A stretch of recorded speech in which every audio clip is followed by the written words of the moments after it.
में इसका सामने आना मतलब आर्थिक तौर पर बड़ी उपलब्धि हो सकती है भारत के लिए।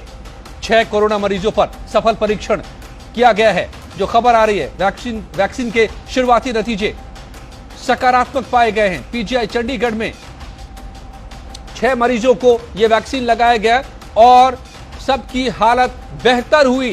वैक्सीन के बाद भारत में वैक्सीन का सफल परीक्षण, पीजीआई चंडीगढ़ में सफल परीक्षण। क्या अब आने वाले दिनों में वैक्सीन मिलना शुरू हो जाएगा, मतलब बीमारी से बचाव का रास्ता तैयार हो जाएगा। कई ऐसी बीमारियां हैं जिनका वैक्सीन उस बीमारी से बचाव, ढाल का काम करता है। क्या वो हमें ढाल मिल गया है? पीजीआई चंडीगढ़ से इस वक्त जो खबर निकल कर आ रही है वो यही है। बहुत बड़ी खबर, 6 कोरोना मरीजों पर कोरोना के वैक्सीन का सफल परीक्षण किया गया है। नतीजे सफल रहे हैं, शुरुआती नतीजे सफल रहे हैं। एक ट्रायल का प्रोसेस होता है जिसको फॉलो करना होता है और किया जा रहा है।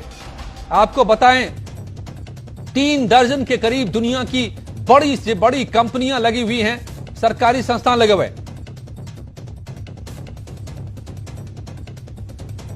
और भारत में भी कई संस्थान इसकी खोज में, वैक्सीन बनाने की खोज में लगे हुए थे। लेकिन यह पहला जो है, पहली सफलता मिलती दिखाई दे रही है पीजीआई चंडीगढ़ को।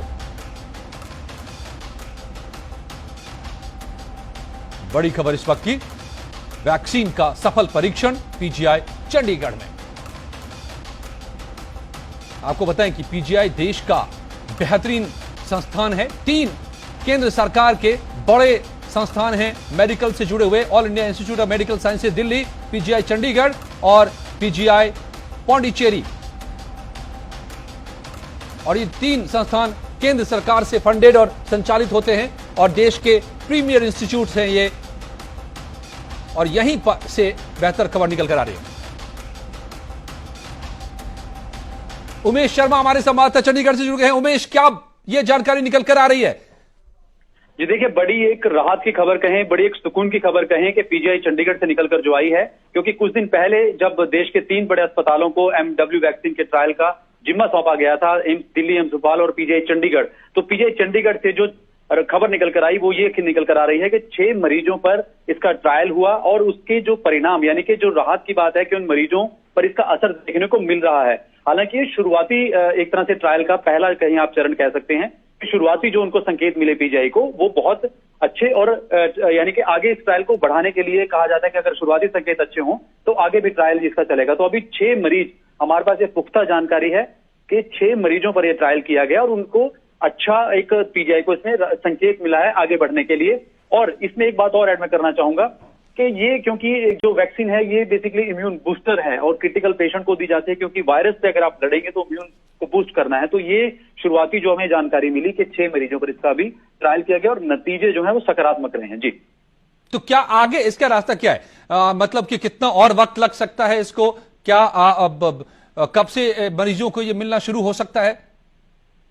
जी देखिए, क्योंकि अभी जब ये ट्रायल शुरू हुआ और खासकर क्योंकि पेशेंट की इसमें कंसेंट से ही होती है, अगर पेशेंट कंसेंट देने की हालत में नहीं होता तो उसके अटेंडेंट से ये कंसेंट ली जाती है, यानी कि उनसे ये अनुमति ली जाती है। तो फिलहाल जिन 6 मरीजों को पर ये किया गया है, अब आगे किस तरह से बढ़ा जाएगा, क्योंकि आगे जब पहली संकेत आपको अच्छा मिला तो नेचुरली इस चीज को आगे वो कंसिडर करेंगे। मुझे लगता है कुछ दिनों तक शायद पीजीआई ऑफिशियल ही सरकार की उसकी जानकारी में आकर अगर इसे बड़ी घोषणा भी करना चाहें तो वो कर सकते हैं, लेकिन अभी इसका अभी शुरुआती चरण है। तो आगे पीजीआई मुझे लगता है अभी और इस पर ट्रायल पर काम करेगा और कुछ और मरीजों को देगा, और जैसे जैसे उनको परिणाम मिलते जाएंगे शायद एक डाटा इकट्ठा करके शायद तब वो एक ऑफिशियली इस पर आगे बात करेंगे। एक पूरा प्रोटोकॉल होता है किसी भी वैक्सीन को, पहली बार परीक्षण का पूरा प्रोटोकॉल होता है और उन कई चरणों से गुजरना होता है और उसके बाद ही उसे आमतौर पर इस्तेमाल के लिए बाजार में उपलब्ध कराया जाता है। तो ये देखना होगा कि उस प्रोटोकॉल में कब कहां से निकल कर ये कब तक आ पाता है सामने। लेकिन इस वक्त शुरुआती नतीजे सकारात्मक है और